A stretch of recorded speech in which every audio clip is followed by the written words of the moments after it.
Louvado seja o nosso Deus, amém, queridos? Muito bom estarmos aqui neste culto de oração, estudo bíblico. Muito bom ter você aqui conosco e você que nos acompanha também através da internet, né? Nós estamos na semana de início das aulas, né?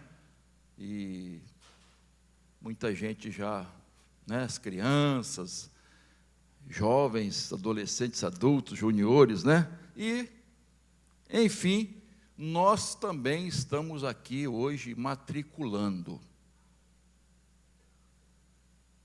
na escola da oração. Por isso eu intitulei aqui meu estudo, Matriculados na Escola da Oração. Amém? Beleza, Efésios capítulo 3, verso 14 e 15, por enquanto. Nós temos falado da escola da oração de Jesus, né? Nos últimos 2 estudos que fizemos. O primeiro, aprendemos a orar com Jesus, e ele fala de não ser hipócrita, orar em secreto, não usar vãs repetições e não falar demais, né? Falamos sobre isso no que Jesus ensinou no Sermão da Montanha, ali sobre oração. Vimos também outros segredos de Jesus nesse texto, de Mateus 6, e Jesus está observando quem está orando. Está observando sobre o que está orando, como está orando e a quem está orando. Isso tudo nós vimos ali em Mateus capítulo 6, nos 2 últimos estudos. Agora nós vamos passar para uma oração de Paulo, o apóstolo Paulo, quando ele escreve aos Efésios. Então hoje eu vou começar, e quarta-feira que vem a gente vai continuar. Então aí, capítulo 3, verso 14, ele diz assim, vamos falar juntos aí, vamos lá, né? Vamos lá. Por essa razão, eu me ponho de joelhos diante do Pai, de toda a na terra, recebe o nome, até aí, tá?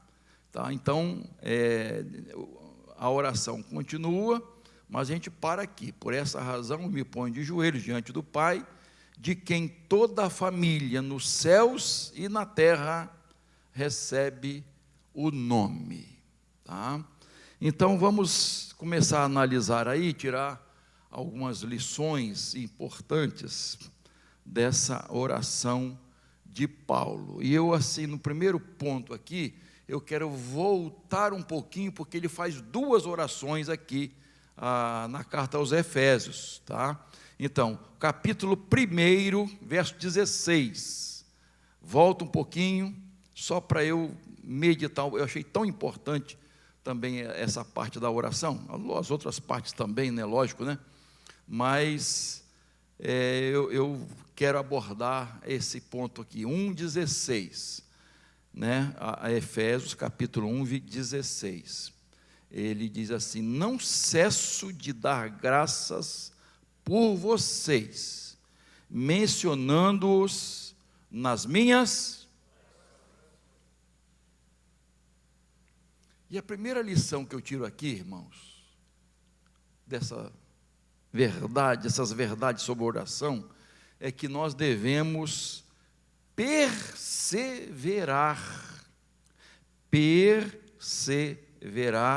em ações de graças. Olha o que Paulo está dizendo: não cesso de dar graças por vocês, mencionando-os nas minhas orações. Vamos lembrar de alguns detalhes, que Paulo estava preso. Paulo estava no final de carreira. ele estava já aguardando o momento, e ele sabia disso, né, e ele menciona isso, que ele ia para uma guilhotina. Sua cabeça ia ser decepada. Ele estava aqui no corredor da morte. E isso, assim, nos faz refletir, irmãos, que nós passamos, todos nós, por circunstâncias adversas. E Paulo aqui, depois de completar sua carreira, né? Como é que é o versículo mesmo? Combati, completei, guardei a fé. Sabia disso, falava isso, transmitiu isso, e ele podia estar assim, bom, agora estou tranquilo. Ele continuava no ministério da oração. Aquela situação toda que ele estava passando, ele continuava em oração. Nada impedia Paulo de orar, irmãos. Aliás, ele estava preso, mas a palavra de Deus não estava presa. Ele continuava pregando. E todas as pessoas que se aproximavam dele ouviam o Evangelho, irmãos. O testemunho dele, a pregação do Evangelho. Todas as pessoas. Por isso, a guarda pretoriana se converte. Só o fato de estar ali perto de Paulo, guardando Paulo, né? Ouvia o Evangelho. E muita gente se converteu. Então ele orava, ele pregava, nada desanimava este homem. Não tinha nada para fazer ele esmorecer na sua vida cristã e no seu ministério. Às vezes nós ficamos meio assim, né? Ficamos chateados. E Paulo, não vou falar sobre isso não, mas ele quase que, vamos dizer assim, é abandonado por todo mundo.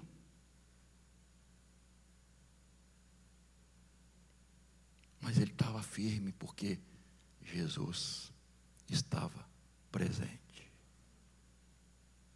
Jesus estava presente, irmãos.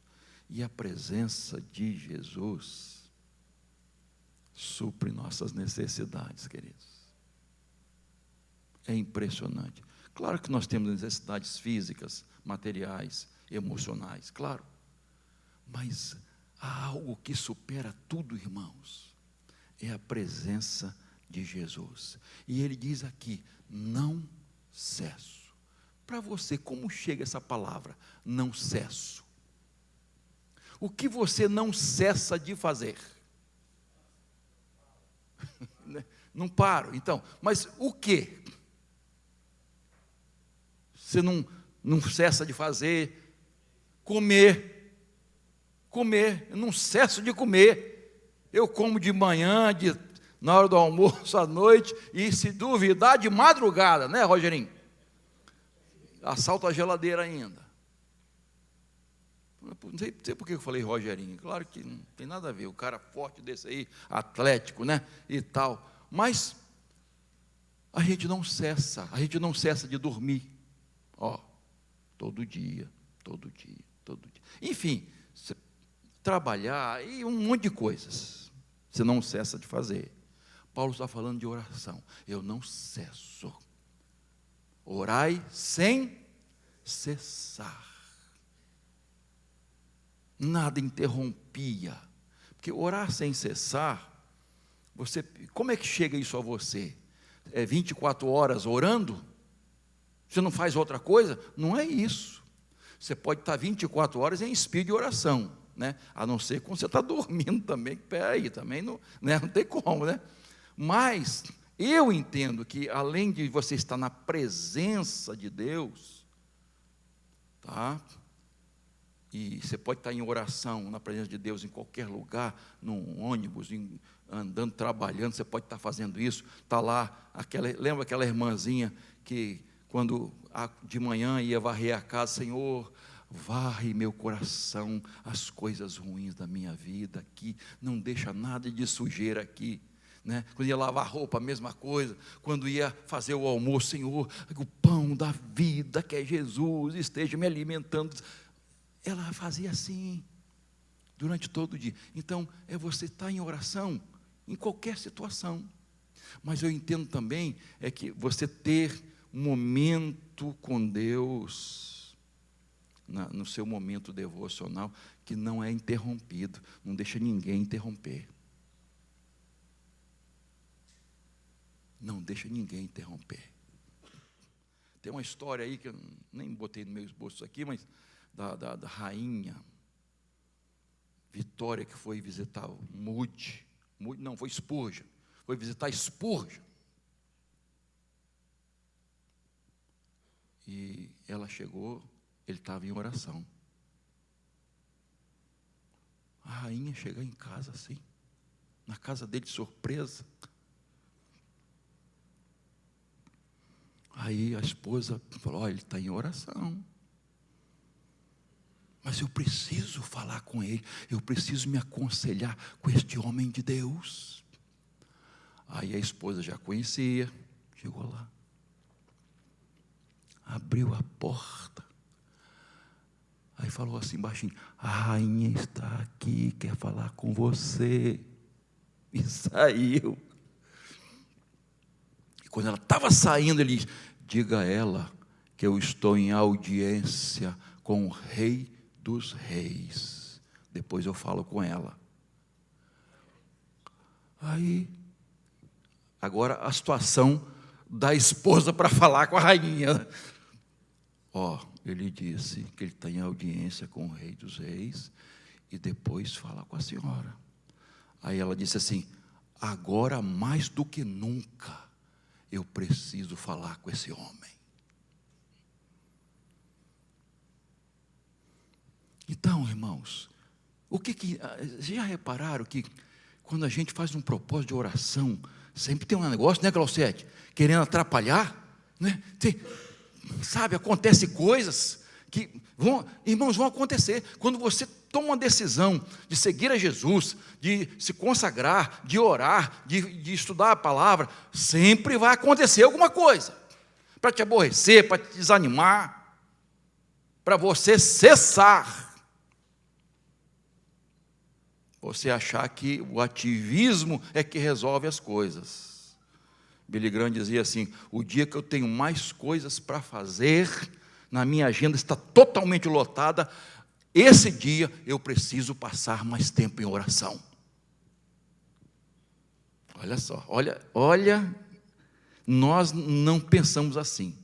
O dia que a gente tem muita coisa para fazer, a gente é menos tempo para Deus. É ou não é, irmãos? Não cesso de orar. Não cesso. Então, olha a perseverança. E não é perseverança em pedir. Ele não está falando de pedir. Ele está falando, não cesso de dar o quê? Graças. Irmãos, vocês já repararam que a gente passa anos pedindo alguma coisa a Deus? Anos e anos. E aí depois a gente faz uma oraçãozinha agradecendo, né? E tá bom, já agradeci, acabou. Não cesso de dar graças. Isso é coração agradecido, irmãos. Isso não é agradecimento de gogó, não.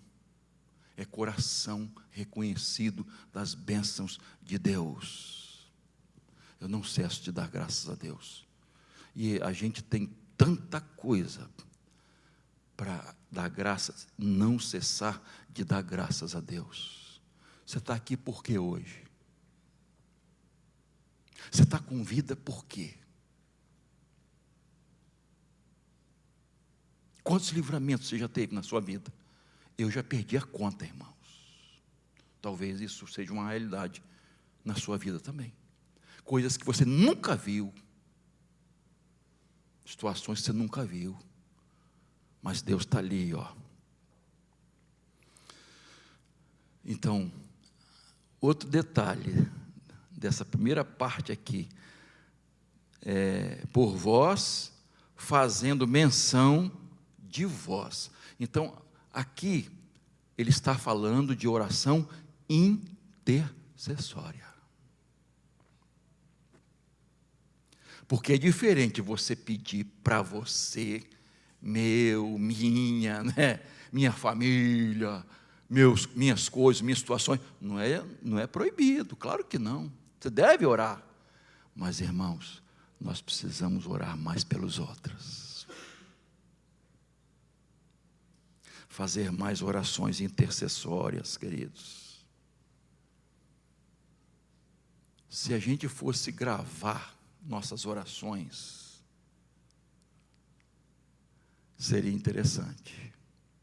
O que nós oramos? O que nós falamos com Deus? A gente até já sabe, né? Aquela oração já costumeira. Não estou dizendo que seja errado, não, irmãos. Mas a gente já sabe. As mesmas coisas. Irmãos, nós temos tanta coisa para orar. Tanta gente para orar, para interceder pelos outros. O Glauciete citou vários nomes aqui, de situações que a gente precisa orar. Tem tantos outros que a igreja está orando, graças a Deus por isso. Então, o nosso exemplo maior de oração é Jesus. Jesus orava, fazia oração intercessória, orava pelos discípulos. Há uma oração intercessória de Jesus maravilhosa, que a gente precisa estudar também. Jó era um homem de oração, todo mundo sabe disso. Ele intercedia pelos filhos. E daqui a pouquinho eu vou falar de família também. Intercedia todos os dias. E na época, não é só se ajoelhar, não. Era oferecer holocaustos. Ele fazia isso todos os dias, ininterruptamente. Todos os dias. Todos os dias. Todos os dias. Todos os dias. A mãe de John Wesley, acho que é Susana Wesley, me ajuda aqui, Glauciete, Débora, de oração. Ela tinha, se eu não me engano, 19 filhos. E ela gastava horas todos os dias orando por cada filho. Cada filho. Cada filho. E os meninos, todo mundo sabia que quando ela estava lá no quarto, ninguém interrompia, porque ela estava orando por eles.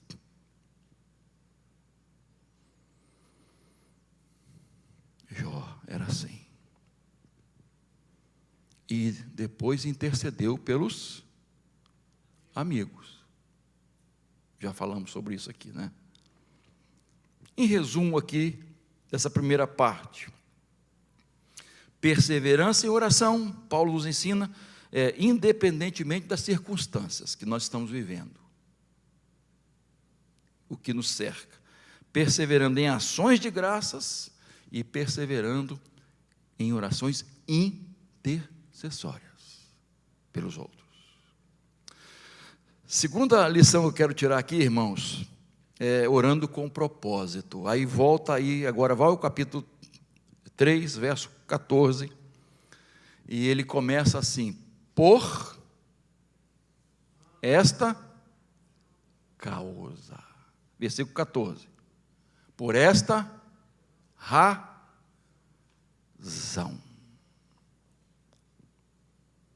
O que Paulo está falando aqui no capítulo 3, irmãos? Ele está falando, está se referindo à salvação dos gentios. Dos gentios. Verso 8, diz assim: a mim, o menor de todos os santos, foi-me dada esta graça de pregar aos gentios. Pregar o quê? O evangelho das insondáveis riquezas de Cristo. Então ele está falando da salvação dos gentios, da evangelização daqueles que não eram judeus. Ele estava falando da obra missionária, irmãos. Ele estava falando da conquista de almas para Cristo. E isso ele nos ensina aqui, irmãos, que nós precisamos orar mais por missões. Irmãos, nós oramos pouco por missões. Eu não vou perguntar, mas se eu perguntasse aqui, quais os nomes dos missionários que nós estamos orando? Pastor, não pergunta não. Quais os nomes? Onde estão? Orar mais, irmãos, pela família deles, pela situação que estão enfrentando de perseguição, de rejeição, pelo sustento deles, a fé das igrejas em levantar ofertas para sustentá-los na obra missionária, irmão, nos campos missionários. Então nós precisamos orar para essa gente que precisa de Jesus. Seus vizinhos, quantos vizinhos você tem que não tem Jesus como Salvador? Um monte.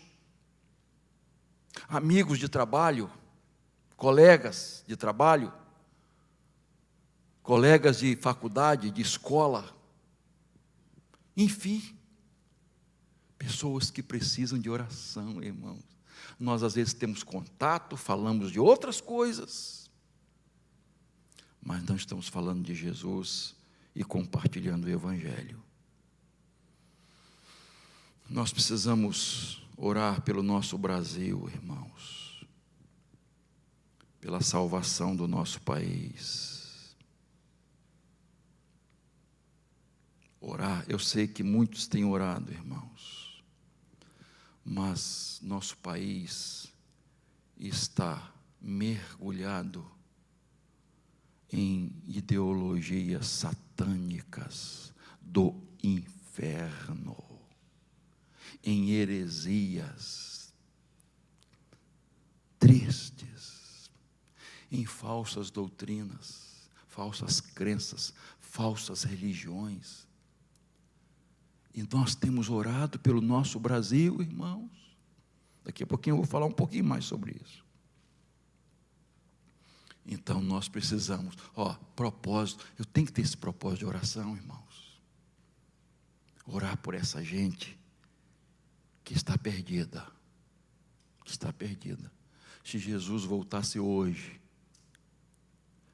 quantos que nós conhecemos iriam para a glória? Irmãos. Terceira lição aqui. Orando com humildade e submissão. Olha só, verso 4.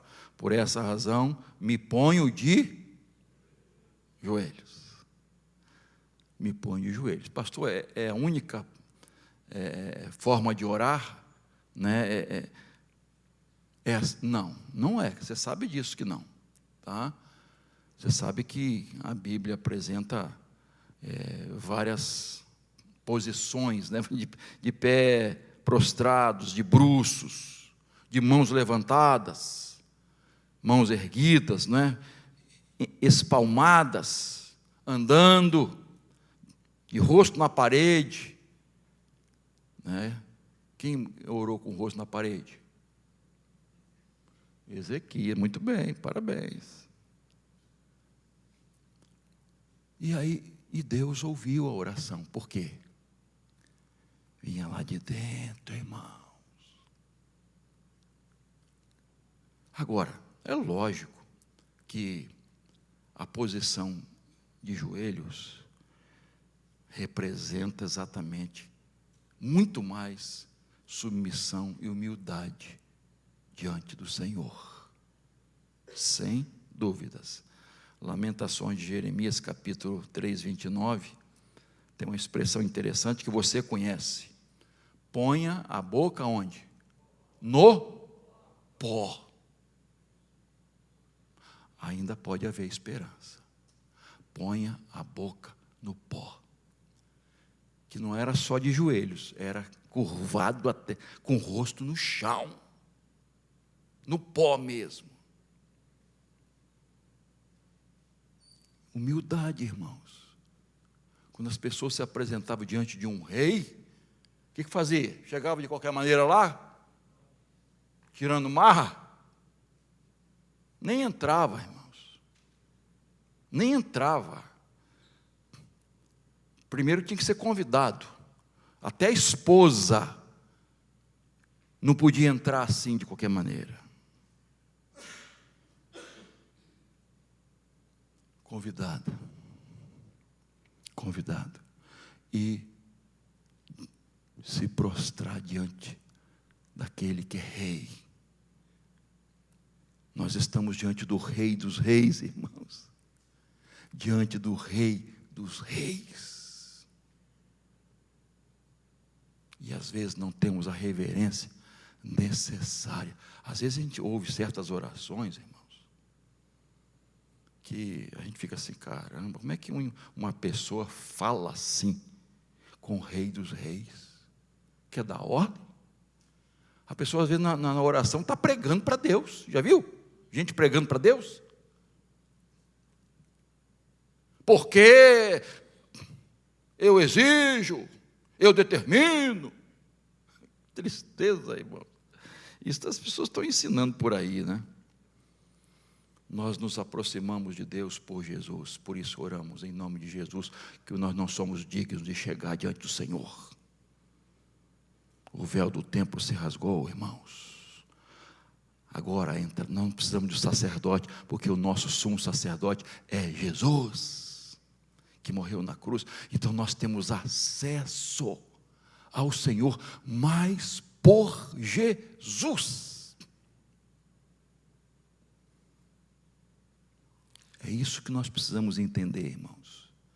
Nos humilhar diante de Deus, reverenciar a presença do Todo-Poderoso e estar de joelhos quando puder. Numa das reflexões diárias que eu fiz, eu falei do passarinho, e o que acontece também com a galinha e tal, quando eles posam e vão dormir, o que acontece? Eles ficam assim, não é? E aí, a cartilagem lá, não sei como é que funciona, que o pé fecha, o pezinho fecha, e aí ficam presos, não saem, eles se equilibram, porque estão de joelho. Se tiverem em pé, não tem firmeza, não tem segurança, mas se abaixar, o pé segura. Irmãos, nós só temos segurança quando estamos de joelhos diante do Senhor. Diante do Senhor Todo-Poderoso, queridos.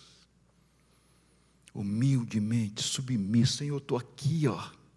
Não mereço nada.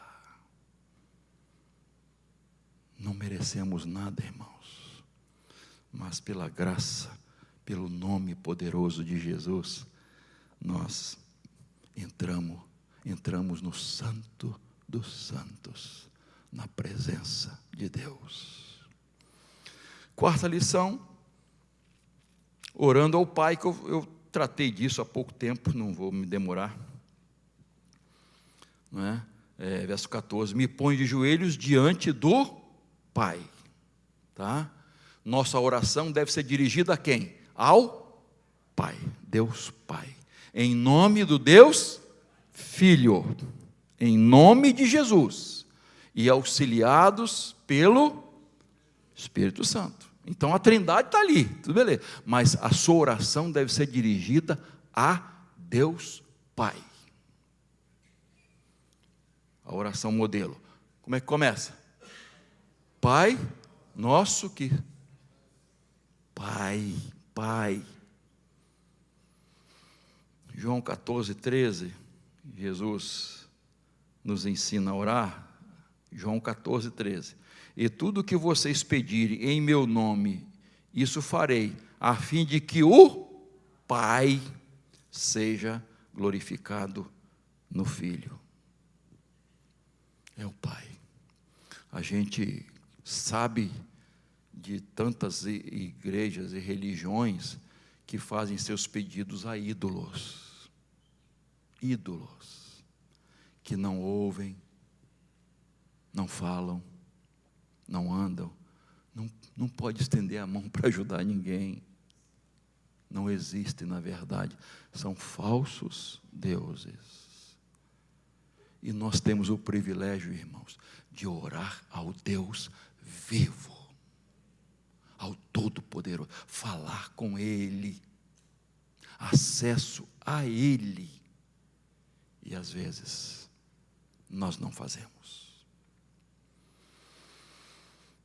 E a quinta lição que eu quero terminar aqui, devemos orar pela família de Deus. Verso 15: de quem toda a família nos céus e na terra recebe o nome.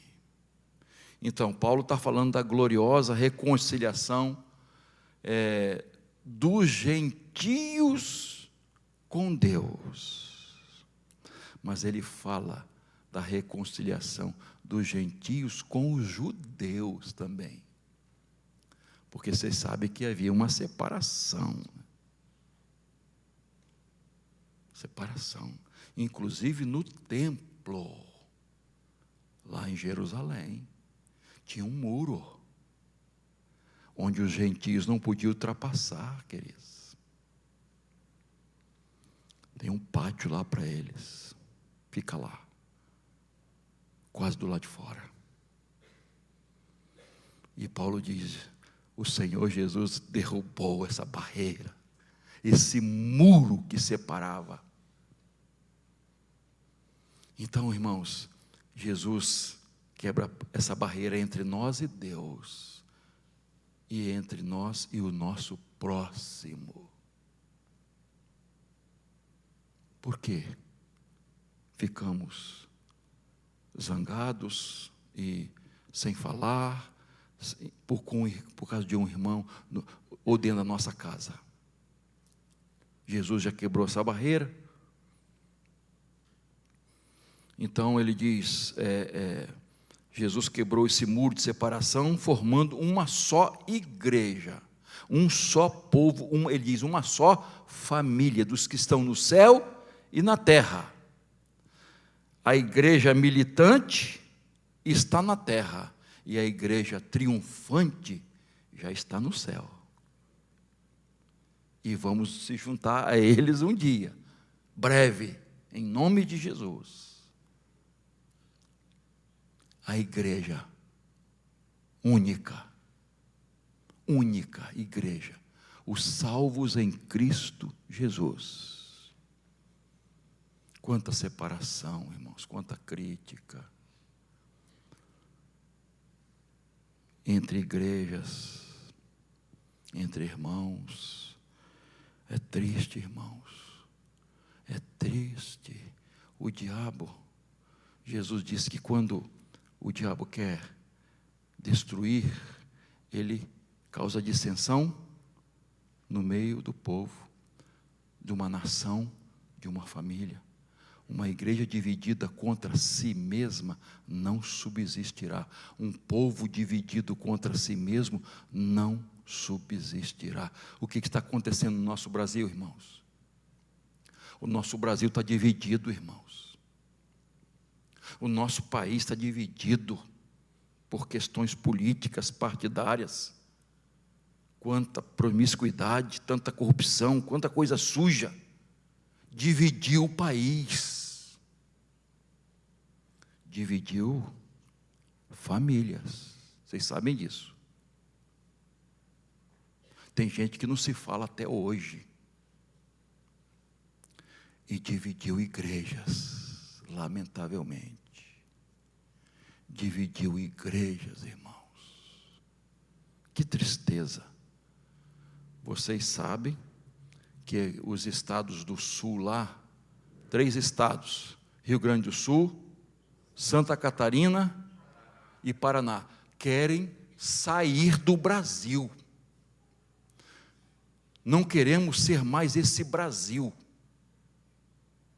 Não queremos mais esse Brasil. Tristeza, porque seria hora de união, de se unir contra a corrupção, contra tanta vergonha que nós estamos passando. Vergonha. Unir o Brasil. A igreja precisa estar unida, irmãos. Não se isolando. O que nos separa não pode ser maior do que aquilo que nos une, queridos. Nós temos diferenças? Claro que temos. Dentro de casa, marido e mulher tem diferenças, irmãos.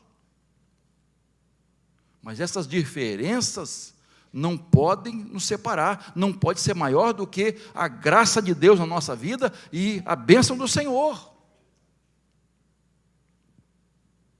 Nós temos muito mais motivos de nos unir, queridos. Muito mais.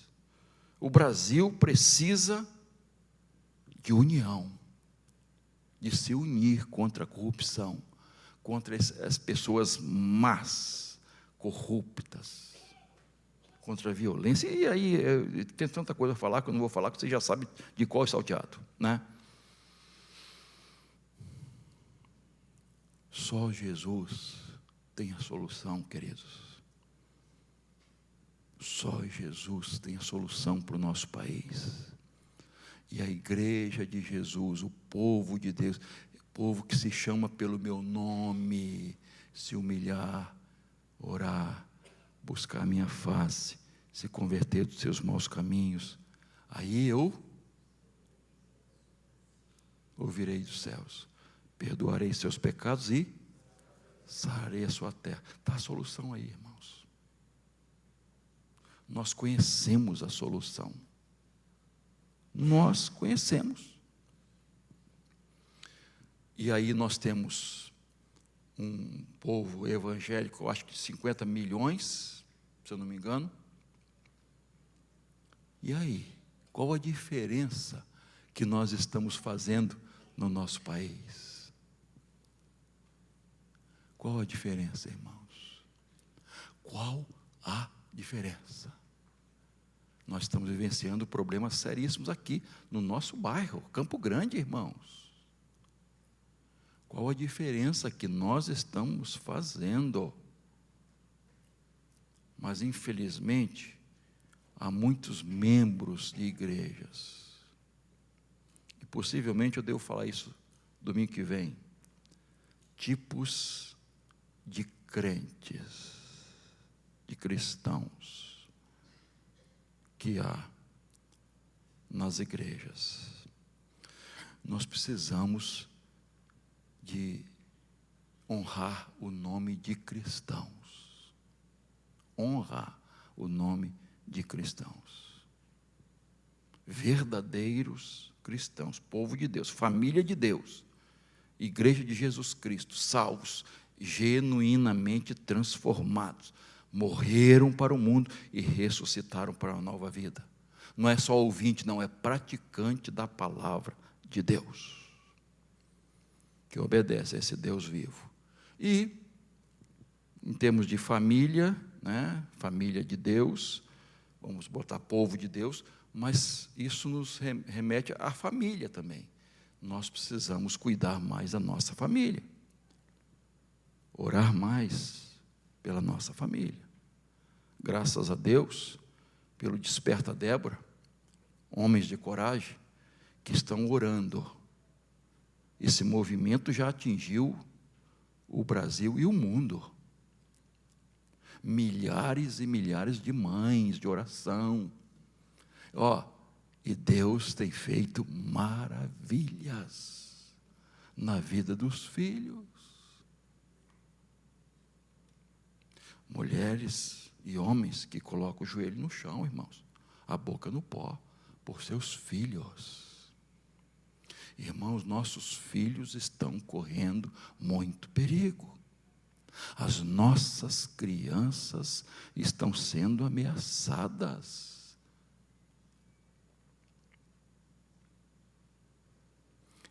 Eu tenho orado pelas minhas netas, irmãos. todos os dias, porque elas correm perigo, estão correndo perigo. Essas coisas que estão ensinando por aí, irmãos, coisas que vêm direto do inferno.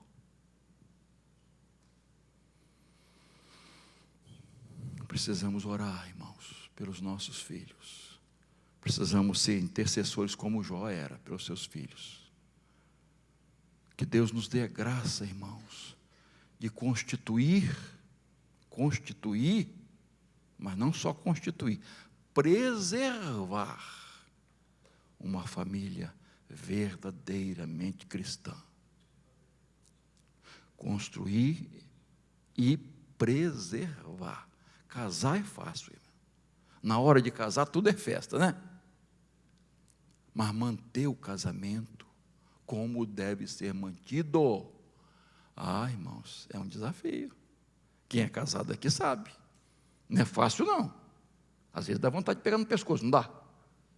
A irmã concordou. Eu sei que as irmãs concordam também. No pescoço do marido. Mas deixa a vontade passar, né? Vai lá, faz um carinho, chama de meu amor, né? E tal. E assim com relação à esposa também. É uma arte, irmãos. É uma arte. A convivência é uma arte, mas uma convivência saudável. Saudável.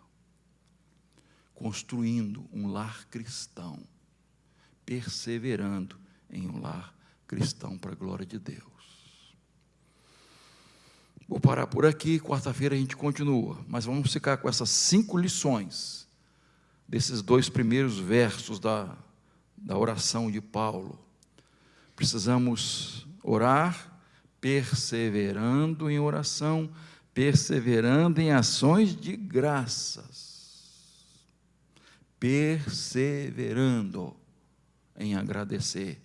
Devemos orar com propósito, pensar e orar e testemunhar pela salvação dos não cristãos, pela obra missionária, pelos missionários. Devemos nos humilhar e nos submeter a Deus em oração, jogar o joelho no chão, o rosto em terra, orar ao Pai e orar pela família espiritual, a família de Deus, o povo de Deus e a família carnal, o nosso lar, aquelas pessoas que estão próximas de nós. Que Deus nos dê a graça, irmãos, de fazer isso para a glória de Deus. Amém?